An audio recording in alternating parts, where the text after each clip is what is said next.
chez nous, on dit que lorsque un renard vient s'attaquer, le renard vient s'attaquer à vos poussins, leur maman, quand vous sortez, vous ne dites rien devant, c'est pas le renard. Vous faites tout pour éloigner le renard et vous venez maintenant, prenez votre poule et de la ramener à la maison avec ses enfants. C'est ce que nous venons de faire. Maintenant, je vais parler aux candidats qui nous ont dit, qui ont promis au peuple que c'est l'alternance qu'ils veulent aller chercher à ces élections. Tout à fait d'accord. Je ne suis pas pour les élections dans les conditions pareilles. Je ne suis pas pour la candidature de force. Et je considère que vouloir aller aux élections avec force, c'est valider sa candidature. Mais au-delà de tout cela, de façon pragmatique, en écoutant certains Togolais, parce qu'on ne peut pas parler au nom de tout le monde. Et en tant que démocrate, il faut écouter aussi la voix, la volonté de certains Togolais qui disent que bon, il faut donner la chance aux élections. Ceux-là qui veulent aller y aller et ceux qui ne veulent pas y aller n'ont qu'à apporter leur approche. Je suis d'accord.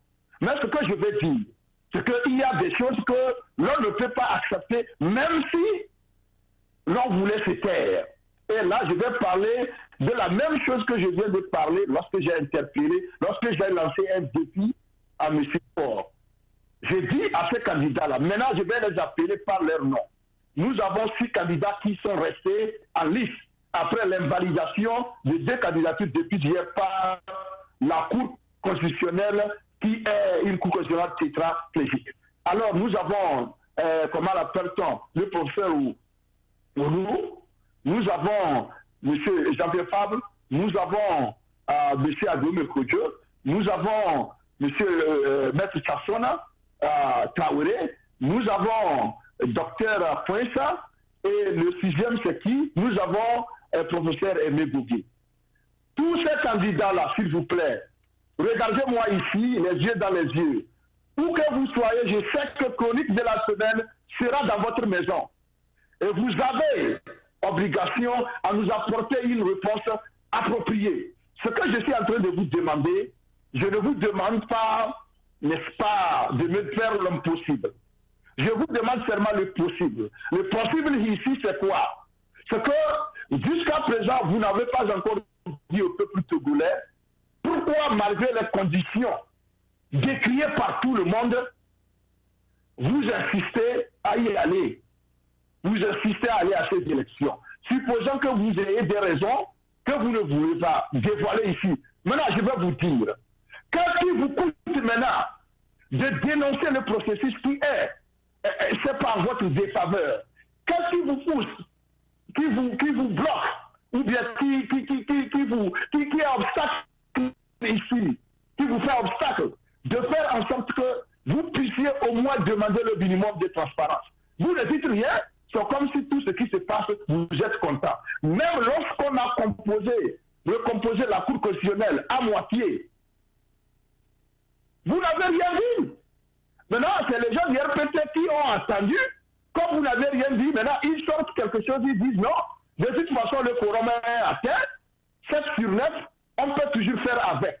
Pendant ce temps, vous vous acharnez à regarder vos dossiers ou bien à vous mirer.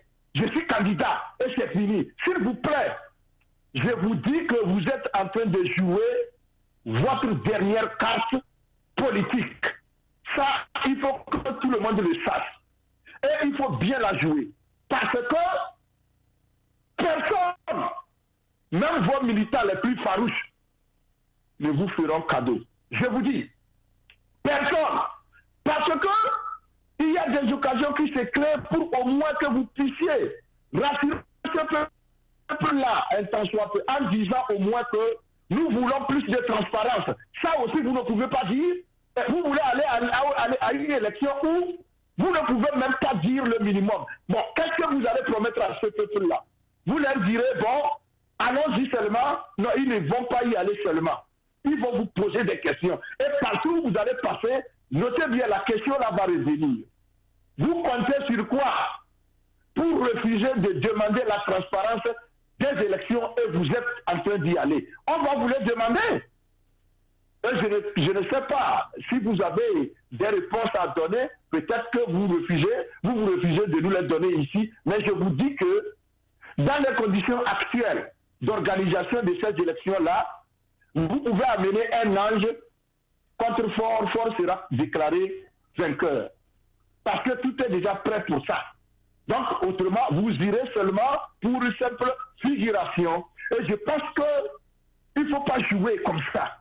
Alors, si vous n'êtes pas d'accord avec ce que je suis en train de dire, je vous lance ici le lieu de vous lancer le même défi que j'ai lancé à Port. Et je vous demande alors de vous mettre, la première demande que j'ai faite ici, de vous mettre ensemble pour définir, n'est-ce pas, les conditions dans lesquelles vous allez accepter aller à ces élections. Et que si ces conditions ne sont pas réunies, vous allez clairement dire que non, vous ne pouvez pas aller avaliser l'opprobre. Je pense que ce matin, j'ai lu sur Facebook ou Twitter, il y a le commandant Boko qui a fait la même proposition. Depuis hier, c'est bizarre. Je pensais à cette émission, j'ai dit, moi, mon appel aujourd'hui, c'est d'appeler ces candidats restants là à une journée de réflexion et de nous dégager des conditions de leur participation, de dire au monde entier qu'ils ne vont pas participer à cette élection-là à n'importe quel prix. Voilà que le temps, comme je l'ai toujours dit, le temps est le meilleur juge. Le temps, une journée a suffi pour que j'ai raison. Je salue d'ailleurs l'approche de maître Boko qui demande un conclave entre les 6 candidats restants. Bien que ce conclave-là ait lieu. Maintenant, ce que je vais dire ici, c'est que celui-là de ces candidats-là, qui sera le premier à ce conclave-là et à appeler les autres, il aura, n'est-ce pas, il va s'attirer la sympathie des chroniques de la semaine. En tout cas, c'est la promesse que je vous fais. Vous êtes candidat, que ce soit Gogué, que ce soit Fabre, que ce soit Agouémé, que ce soit Dr Kouessa, que ce soit Chassona Traoré, que ce soit l'autre candidat, le professeur Goulou. Le premier d'entre vous a accepté l'idée du conclave et a appelé les autres à verra où il y aura la sympathie de la chronique de la semaine. Vous comprenez ce que cela veut dire, hein? La sympathie de chronique de la semaine. Je vous dis alors que nous sommes très intéressés par ce conclave-là, par ce qu'il dit à ce conclave-là. Nous sommes intéressés tout simplement parce que nous considérons que s'entêter à vouloir aller à cette élection dans les conditions actuelles, c'est vouloir se moquer de tout le peuple togolais. Ça, soyez-en sûrs. Et je vous dis que vous êtes en train de jouer votre dernière carte. C'est votre dernière, c'est pas balle que vous avez dans votre cartouche. En tout cas, en matière de carrière politique. Alors, vous avez l'obligation de vous mettre rapidement ensemble et de peaufiner des stratégies, de mettre des conditions sur la table que Faure Gnassingbé puisse, n'est-ce pas, accepter ces conditions-là. Autrement dit, vous risquez d'être taxé de béquille, n'est-ce pas, au maintien du système, d'un système qui a géré le pays pendant 54 ans. Je vous ai dit que pour ceux-là qui rêvent que après son 4e mandat, ça fait 20 ans de pouvoir, Faure sera fatigué, il va dire, moi j'ai fait ce que j'ai pu, je vais arrêter, il se trompe. Même si vous donnez 30 ans de plus à Faure Gnassingbé, il ne partira pas de pouvoir de lui-même. Ça, soyez-en sûrs. En 2030, il va encore modifier la Constitution pour se représenter. C'est pourquoi nous disons que pendant qu'il n'est pas encore tard, et je pense que 2020, c'est ce rendez-vous-là où l'hémorragie doit être arrêtée. Et je dis que l'opposition togolaise a le choix entre le déshonneur, n'est-ce pas, et la modestie. S'ils choisissent le déshonneur, ils joueront plus que le déshonneur. Mais s'ils choisissent la modestie, si l'opposition, si elle choisit la modestie, ou bien les candidats, s'ils choisissent la modestie, ils verront le peuple derrière eux, et ensemble, nous allons réaliser ce que le peuple attend. Et donc, nous disons que l'idée de conclave doit désormais être sur toutes les lèvres. Tout le monde doit mettre la pression sur ces candidats-là. Et nous voulons voir le candidat-là qui va réviser ce conclave-là et qui va immédiatement déclarer donc qu'il est une béquille du régime parce qu'il refuse de demander les conditions minimum pour une élection apaisée et transparente. Alors, je vais encore citer vos noms. Ces candidats-là, je vous connais, je connais vos noms, je vous cite encore. Après cette émission, si vous avez envie de me parler, mon numéro de téléphone est là, 24 heures sur 24 heures, appelez Tempo et vous allez me joindre et nous allons parler. Ce que je suis en train de vous dire, c'est que je suis en train de vous dire ce que la plupart des Togolais pensent aujourd'hui. Que nous n'avons pas droit à l'erreur. Nous devons tout faire, quelle que soit notre volonté d'être candidat. Parlons d'abord entre nous, candidats du changement.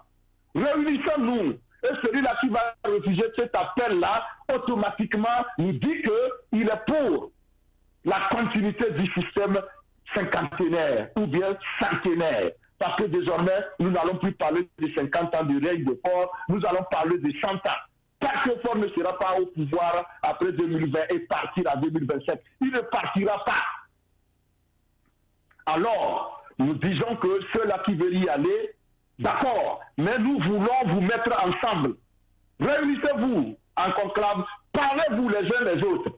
Parce que depuis un temps, quand vous allez sur certaines plateformes, les gens ont carrément laissé l'adversaire. Les gens, chacun se dit, mon candidat est le plus expérimenté. Mon candidat est... S'il vous plaît, on mange ça.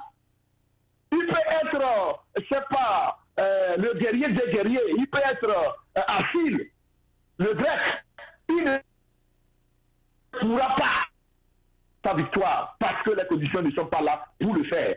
Donc, au lieu de laisser vos gens se déchaîner les uns sur les autres, appelez d'abord laisser vos gens à l'ordre sur les plateformes. Je demande aux amis de cesser de vous attaquer par candidat interposé. Ça ne nous honore pas. Ça ne nous fait pas du bien. Vous n'êtes pas en train d'aider votre candidat en attaquant l'autre candidat qui est de l'opposition. Ne le faites pas. Nous demandons que les candidats eux-mêmes soient responsables, soient des adultes, qui puissent dire à leurs militants que l'heure n'est pas aux attaques des autres candidats. Nous voulons vous voir ensemble assis dans une même salle pour que le peuple sache que vraiment vous tous, vous partagez n'est-ce pas, les aspirations du peuple. Et là, vous allez définir des conditions qui vous permettent d'aller à cette élection. Autrement dit, si ces conditions-là ne sont pas remplies, vous tirez les conséquences nécessaires et le peuple vous sera reconnaissant. Maintenant, si au contraire, vous pensez que nous sommes en train de parler seulement, vous n'êtes pas intéressé au conclave, faites à votre tête et vous allez voir qu'à la fin de ce processus, vous serez les perdants. Alors je vais lire un peu, je pense qu'il y a des questions. La Constitution dit 9, maintenant on a 7 membres et on nous parle du quorum.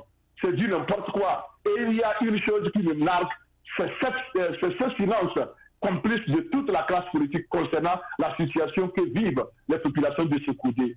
Monsieur, je pense, à l'as, oui, la fois passée, nous avons tiré la sonnette d'alarme. Personnellement, j'ai eu à essayer de joindre des candidats pour leur dire, mais vous gardez un silence total sur ce qui se passe dans les villes de l'intérieur. Bon, vous comptez sur qui au moment venu pour voter pour vous? Le RPT a enclenché une campagne pour pouvoir dépeupler cette ville-là afin que, au moment venu, il y ait seulement les gens du RPT dans la ville pour voter.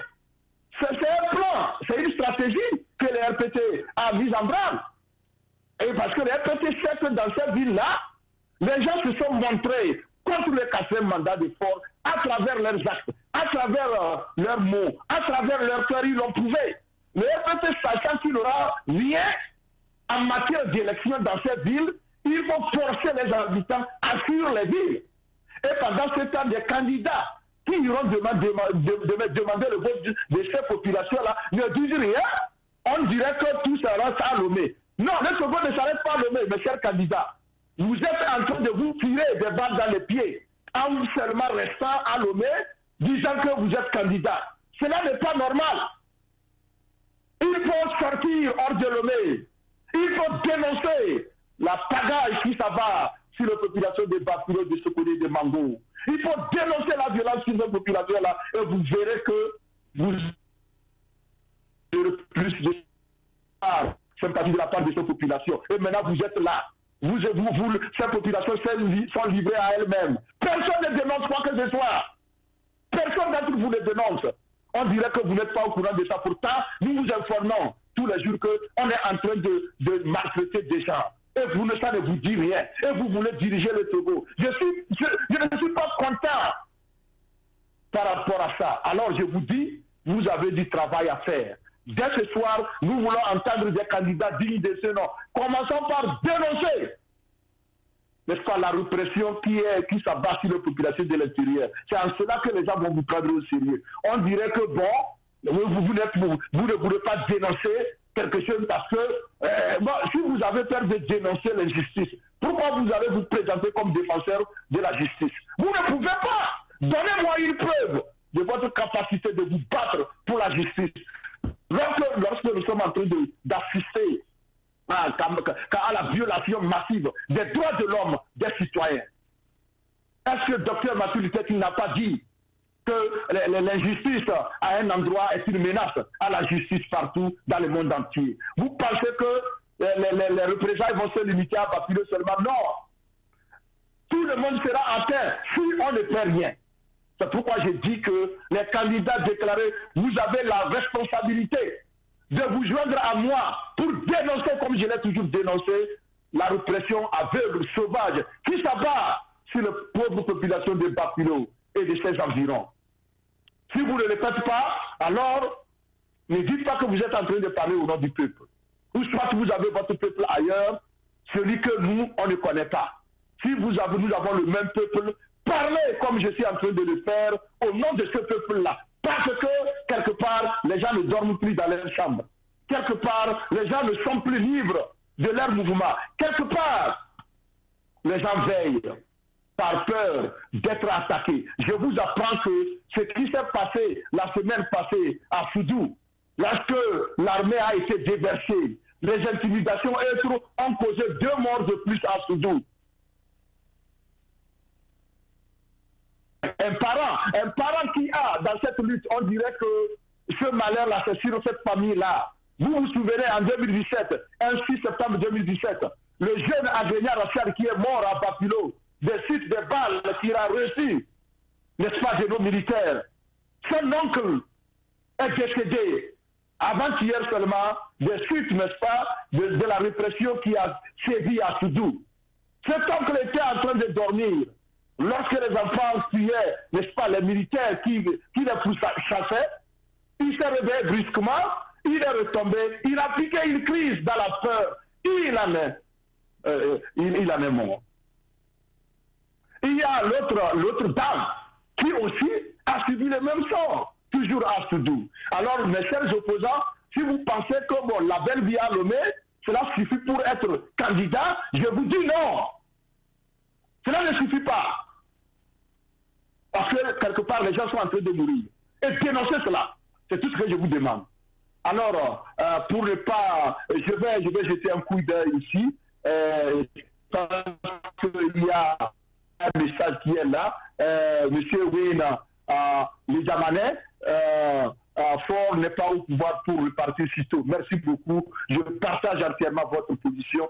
Seule une révolution pacifique peut le faire partir. Il suffit que les Togolais du Sud au Nord aillent massivement dans les rues. L'armée ne pourra pas les contenir au même moment et ce pouvoir va tomber. Je suis parfaitement d'accord avec toi parce que aucun peuple n'a jamais été libéré en restant chez soi. À l'heure où je vous parle au Liban, le peuple libanais est debout contre les gaz lacrymogènes, contre tout. Ils avancent. Et je sais qu'ils ont déjà fait tomber un gouvernement. Ils feront tomber ce nouveau gouvernement parce qu'ils ne sont pas satisfaits. Alors j'ai dit que peuple togolais, on ne doit pas perdre espoir.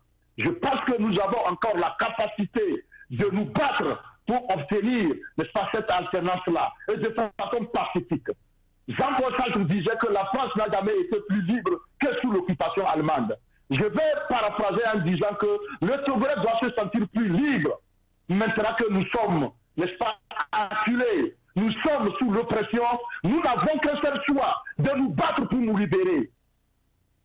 Nous n'avons qu'un seul choix. Et je vais encore réciter Dr Martin Luther King ici parce que ce lundi, le 20 janvier, nous allons célébrer son anniversaire. Nous allons célébrer, n'est-ce pas, ce qu'il a laissé sur terre. Et Dr King disait que dans une situation comme la nôtre, ceux-là qui peuvent courir, courez. Ceux-là qui ne peuvent pas courir, marchez. Ceux-là qui ne peuvent pas marcher, rampez. L'essentiel, c'est que nous avons le même objectif, qu'on atteigne cet objectif-là. Aujourd'hui, nous avons un objectif commun, c'est l'alternance au Togo. Quelle que soit la manière dont vous voulez y parvenir, je dis, faites-le. Ne restez plus chez vous pour dire, bon, ceci. Ne démissionnez pas, ne vous découragez pas. Peuple togolais, nous avons la responsabilité d'avoir cette alternance-là pour le bien de tous les Togolais, y compris la minorité pieuse actuellement qui est en train de nous narguer. Ils sont des Togolais, nous ne pourrons jamais les rejeter. Moi, je l'ai toujours martelé et je suis sincère. Même l'armée togolaise, qui visiblement a pu faire cause, je dis que c'est nos parents. On ne peut pas répondre au mal par le mal. Nous disons que nous allons les accepter. Mais, avant d'en arriver là, je dis que la majorité de ce peuple-là a la responsabilité de ne pas abandonner la lutte, a la responsabilité de ne pas démissionner, a la responsabilité de persévérer. Parce que c'est dans la persévérance que nous pourrons réussir ce que nous sommes en train de faire. Alors nous allons toujours garder nos yeux sur la balle. Parce que la balle bouge toujours. Il faut la poursuivre afin de marquer ce but-là qui va être libérateur. Je vous remercie, chers téléspectateurs et téléspectatrices. Merci beaucoup à mes téléspectateurs. Merci à tous ceux-là qui nous ont accompagnés. Nous sommes très heureux de vous avoir nombreux à nous suivre en direct. Nous sommes très nombreux encore de vous avoir parmi nous à chaque fois que nous parlons de ce problème épineux togolais et qui est devenu un problème. Les gens sont déjà fatigués de nous, mais nous-mêmes, les victimes, on ne doit pas être fatigués parce que l'oppresseur a toujours son pied sur notre cou. On ne doit pas démissionner. Il faut qu'on puisse, n'est-ce pas, pousser l'oppresseur, n'est-ce pas, hors du tas de nuit afin de pouvoir jouir de ce que nous avons toujours voulu et ce qui est l'alternance politique au Togo. Et ça, c'est un droit pour tous les peuples et nous n'allons jamais abandonner. Je vous remercie.